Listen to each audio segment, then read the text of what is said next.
UPSC 2023 results are out. మనతో పాటు 82nd rank holder మెరుగు కౌశిక్ గారు ఉన్నారు. సో వారి జర్నీ ఏంటో తెలుసుకుందాం. Hello, hearty congratulations first of all. Thank you. So second అంటే 2 డిజిట్స్ ర్యాంక్ వచ్చింది, ఎలా ఫీల్ అవుతున్నారు? చాలా హ్యాపీగా ఉంది. అంటే అన్ఎక్స్పెక్టెడ్, జస్ట్ లిస్ట్లో పేరు ఉంటే చాలా అనుకున్నాను. సో వెరీ గ్రేట్ఫుల్, అంటే ఈ ర్యాంక్ రావడం కానీ. Yeah, okay. సో లిస్ట్లో ర్యాంక్ కింద నుంచి చూసుకున్నారా, పైన చూసుకున్నారా? లేదా డైరెక్ట్ సెర్చ్ చేశాను, నెంబర్ డైరెక్ట్ సెర్చ్ చేశాను. నెంబర్ 82nd అని కనిపించిన తర్వాత వెరిఫై చేసుకున్నాను. Yeah. Okay. So present next దీని తర్వాత మీరు ఏం చేద్దాం అనుకుంటున్నారు?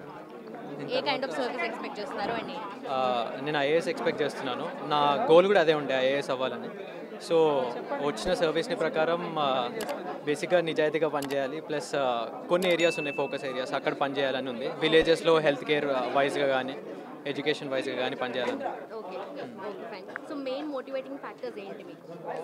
Main motivating I don't know, చిన్నప్పుడు మా మదర్ ఒకసారి చెప్పారు ఐఏఎస్ బాగుంటుంది అవితే అని. అక్కడ స్టార్ట్ అయింది, దాని తర్వాత ఇట్ కంటిన్యూడ్.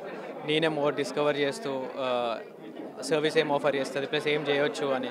దాని తర్వాత మోర్ ఎక్స్పోజర్ వస్తున్న కొద్దీ సొసైటీలో ఉన్న ప్రాబ్లమ్స్ చూస్తూ కానీ నా కాలేజ్లో కానీ అలా అది మోటివేట్ చేసిందని చెప్పి. ఇప్పుడు ప్రజెంట్ ఉన్న ఐఏఎస్ ఆఫీసర్స్ కానీ నా ఆఫీసర్స్లో మీకు ఎవరైనా ఇన్స్పిరేషన్ ఉన్నారా? వీళ్ళని చూసి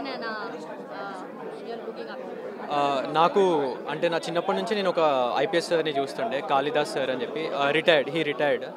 ఆ సార్ నాకు చాలా ఇన్స్పిరేషన్. అంటే నా సార్ కూడా ఎంకరేజ్ చేస్తుండే. So yeah. ఓకే.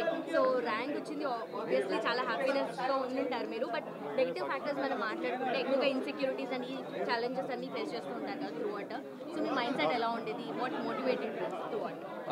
యా, అది కరెక్ట్ యాక్చువల్లీ. ఎందుకంటే ర్యాంక్ వచ్చింది కాబట్టి హ్యాపీగా ఉన్నాను. కానీ ర్యాంక్ రిజల్ట్ చూసుకునే ముందు వరకు కూడా సెల్ఫ్ డౌట్ అని కానీ, లిస్ట్లో పేరు ఉంటే చాలు కానీ అందరికీ అనిపిస్తుంది నాకు తెలిసి. ఎందుకంటే ఈ స్టేజ్లో మనం చేస్తూనే ఉంటాం, అందరు కరెక్టే చేస్తారు. ఇట్ ఈస్ జస్ట్ దట్ కొద్దిగా లక్ ఉండాలి అండ్ కొద్దిగా వేరేవన్నీ, there are many other factors which are at play. So నాకు అనిపిస్తుండే కొన్ని లాస్ సిచ్యువేషన్స్ ఉంటాయి ఎట్ డిఫరెంట్ స్టేజెస్. నాకు ఇంటర్వ్యూ పర్సనల్గా బిగ్గెస్ట్ లాస్ ఫేజ్ అనమాట. అంటే what is the board expecting అనేది మనకు తెలియదు. ఆన్సర్ రైటింగ్ నాకు అట్లీస్ట్ అర్థమవుతుండే ఫ్రమ్ ద టాపర్స్ పేపర్స్, అదొక శాంపుల్ లాగా. సో ఇలా లాస్ట్ ఫేజెస్ చాలా ఉంటాయి వేర్ మనకి డైరెక్షన్ అనేది అర్థం కాదు. అప్పుడు మనకు మెంటర్స్ చాలా హెల్ప్ చేస్తారు. బాలలత మ్యామ్ కానీ, వికాస్ సార్ అని ఉంటుండే, ప్లస్ చాలా అదర్ మెంటర్స్ ఉంటుండే. వీళ్ళందరి దగ్గర నేను హెల్ప్ తీసుకున్నాను, వీళ్ళందరూ హెల్ప్ చేశారని చెప్పొచ్చు. ఓకే. సో బోర్డ్ మిమ్మల్ని క్వశ్చన్స్ అడిగింది, ఎలాంటి క్వశ్చన్స్ అడిగింది అని మీకు గుర్తున్నాయా? గుర్తున్నాయి. అంటే నేను ఎలాగని నమస్కారం పెట్టాను. సో నమస్కారం మీనింగ్ ఏంటి, అది ఎందుకు పాపులర్ అవుతుంది గ్లోబల్గా, అలాంటి క్వశ్చన్స్ అడిగారు. దాని తర్వాత మోస్ట్లీ నా డాఫ్ రిలేటెడ్ అడిగారు. అంటే నా వర్క్ ఎక్స్పీరియన్స్, నా ఆప్షనల్ సోషాలజీ. సో సోషాలజీ గురించి 2 మెంబర్స్ అడిగారు. చైర్పర్సన్ సార్ సోషాలజీ అడిగిళ్ళు అండ్ ఇంకో మెంబర్ మొత్తం సోషాలజీ అడిగిళ్ళు. దాని తర్వాత నా college IIFT trade related questions అడిగారు, స్కీమ్స్, గవర్నమెంట్ స్కీమ్స్, ఇట్లా డైవర్స్గా మోస్ట్లీ డాఫ్ రిలేటెడ్ అడిగారు. సో మీకు సబ్జెక్ట్ వైజ్గా సోషాలజీ మీ ఆప్షనల్ కదా, అండ్ ఇంకా ఏ సబ్జెక్ట్స్ మీకు స్ట్రెంగ్స్ అండ్ వీక్నెస్ అంటే ఏ సబ్జెక్ట్స్ చెప్తారు? స్ట్రెంగ్స్ అండ్ వీక్నెస్ అంటే నాకు పర్సనల్గా నేను GS 3 అని ఉంటుంది, ఎకనామీ కానీ సైన్స్ అండ్ టెక్, ఇవి చదవడం బాగా ఎంజాయ్ చేస్తుండే.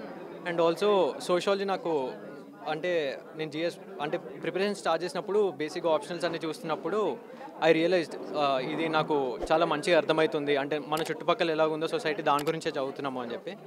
సో అలా నాకు దీని మీద ఇంట్రెస్ట్ డెవలప్ అయ్యి తీసుకున్నాను. ఇది కాకుండా GS 3లో నాకు కొద్దిగా బెటర్ అనిపిస్తుంది, కానీ మార్క్స్ మనం చెప్పలేము. అంటే సో ఐ కాంట్, బట్ నాకు పర్సనల్గా చదవడం ఎంజాయ్ చేసింది అయితే GS 3 అని చెప్పొచ్చు.